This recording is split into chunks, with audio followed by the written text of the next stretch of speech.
Speaker Punjab assembly की तनख्वाह 1,25,000 रुपए से बढ़ाकर 9,50,000 रुपए कर दी गई है। डिप्टी स्पीकर की तनख्वाह 1,20,000 रुपए से बढ़ाकर 7,75,000 रुपए कर दी गई है।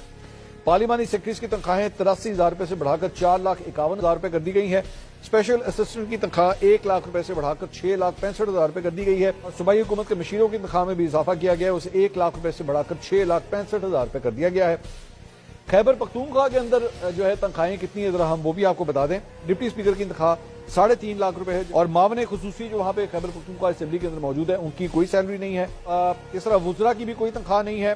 रुकने असेंबली की तनख्वाह 1,08,000 रुपए, medical allowance, house rent, utility bills इसके अलावा है। अब मेरा यहाँ पे इस मामले के ऊपर एक सवाल है। ऐसे मौके पे जब यहाँ पे लोगों को खाने के लाले पड़े हुए हैं, जिनके लिए जीना इस वक्त मुश्किल हुआ है, तो यहाँ पे जब ये खबर आएगी कि जनाब आपके पार्लियामेंटेरियंस की तनख्वाहें बढ़ाई जा रही हैं, तो लोगों को तप नहीं चढ़ेगी, गुस्सा नहीं चढ़ेगा, तो और क्या होगा। मैं पंजाब के अंदर इससे पहले भी मतलब चंद ऐसे इकदाम हुए हैं जो शॉकिंग है।